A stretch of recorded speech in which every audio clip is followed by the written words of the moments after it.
Hey, Ely, get up. 5 more minutes. Elias, it's prime time. But I'm so sleepy. We're rolling. Good evening, ladies and gentlemen, and welcome to nap time.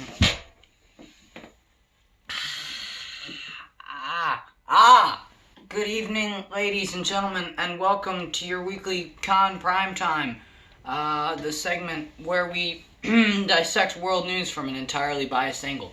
I'm your super sleepy host, Ilyas Khan, saying the things the news media won't until my bedtime. A quick disclaimer, although some things herein are actual facts, other things are not. If you want 100% accurate down to the letter news, please stop getting your news off of Twitter. First thing tonight, Overlord Donaldus Trumpus Maximus made a royal decree basically saying he'll only give federal aid to states that are nice to him. Now, of course, that's a ridiculous and childish thing to say, but for once, we're urging you. Governors, kiss his ass. Kiss up to him, flatter him, do whatever you gotta do. But we can't afford to divide the country between helped and not helped. This feud that we have between the people actually doing something and Donald Trump has to stop soon, because lives are on the line. As soon as this whole corona crisis is over and we can safely enjoy cocktail parties in person again, then we can go back to slamming Annoying Orange. Hell, if this isn't immediately juiced by criticism after this train wreck gets cleaned up, I'll be the first to juice him. But until then, please, for God's sakes, act like you can stand a man. Next tonight, we turn to Singapore, where students can no longer use Zoom for classes. This past week, various classes were hacked by outsiders.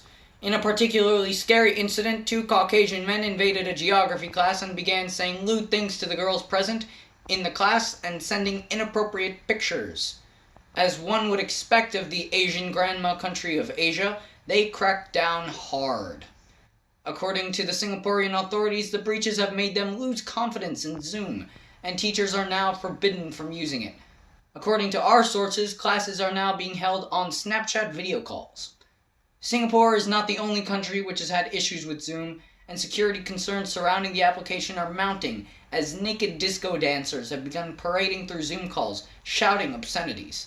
Recently, our station uncovered the truth behind these bizarre instances of strange naked men invading calls and screaming swear words. According to our medical department, a new virus has emerged, which we've dubbed ICCNS, or Internet Capable Crazy Nudist Syndrome.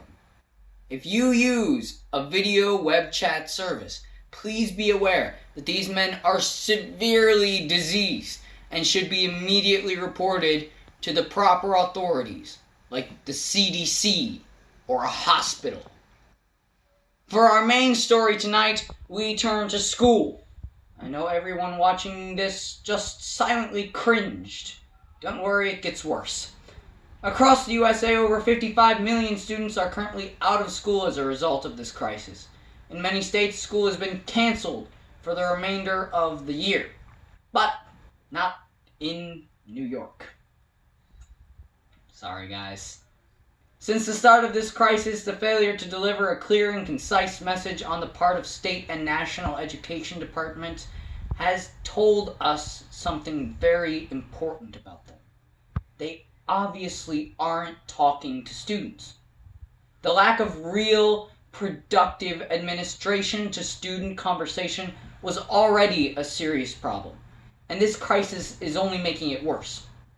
What we're seeing right now under quarantine is a reflection of the flaws in our educational system. And I'm not just talking about mystery meat or garbage teachers or that weird smell that comes from the second floor bathroom. It seems to emanate from the walls. No, I'm talking about leadership.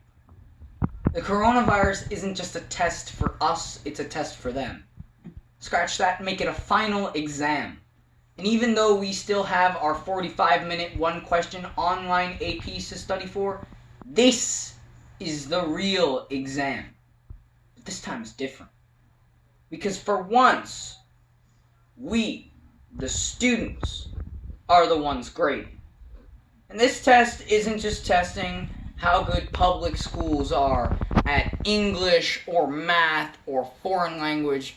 Well, they could really improve on that last one. This test is a test of soul. Our schools and officials have already entered the classroom, and sadly, they forgot their number 2 pencils. Between online learning, school closures, and social distancing, youth across the nation and the world are suffering immensely under the presumption that we'll be fine because we're young. Watching this feels like a visit to the school nurse. We have pain, we're hurt, and bruised, and battered, but all they can give us is crackers and juice. And it's not even real juice! Our public schools have become as bad for us as any virus. It's time we wake up and see just how unfair it is for some people. Those who suffer mental conditions, work in necessary jobs, have to care for family, or don't have internet or computer access are being wrongfully discriminated against. But this isn't new. Schools can talk about how good they're doing, but who do those administrators really represent? Us or themselves? And if administration in your school represents you, have they asked any of the students if they're stressed or under pressure or need a break? Like, ever? I think we all know the answer. They've always scrutinized us for our faults. Now it's time that we do the same. Today, now we have the opportunity as students, as teachers, as parents, as alumni to call our schools out for the faults we see in them. For once, we, the students, are on an equal footing with our administrators. And I'm telling you, they best shape up or things will get ugly. We'll start breaking the dress code, drawing frowny faces on all those flyers the administration hands out at the front desk. And then we'll give it back to them without even looking at it. We'll even steal extra lunches and give them to the homeless, so watch out. Our eyes are on you, schools. Your assessment starts now. And this one grade determines if you pass or fail. Finally, ladies and gentlemen, we gotta be honest with you tonight. Here at the studio, we looked really hard for some big, good news to share with y'all. And frankly, things are looking really grim. Even here, we're starting to feel that heavy weight on our shoulders of all the bad news.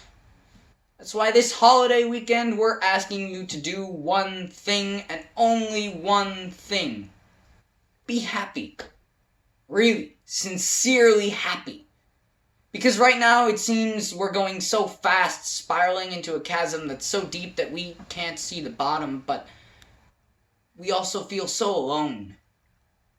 We also have to remember, though, that even though we're apart, we're not alone. And we don't have to shoulder our emotional burdens alone either. So from our studio to you, here's our 3 tips to being happy this holiday weekend. Number 1, talk to old friends and family on the phone. Even if you really don't like someone, or don't talk to them often, just check in. See how they're doing and be open and vulnerable. Number 2, enjoy time with your family at home. Make sure you take the day off tomorrow from whatever else you might be doing and just be with them. And 3, try to smile. Like, really, genuinely smile. We know that while coronavirus is scary and deadly and highly contagious, there's something more contagious and even more powerful than any disease. And that's laughter.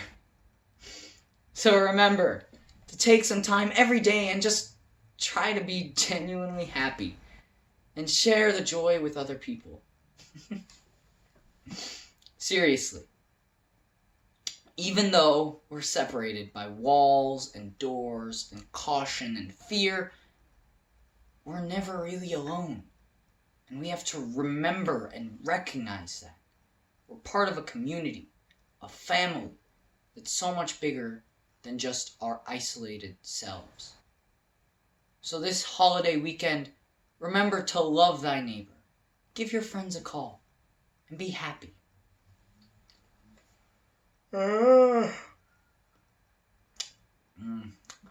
That's all for this week, folks.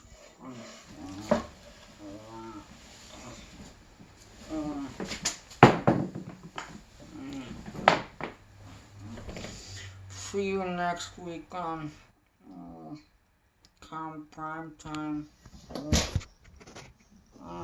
Happy Easter and Passover.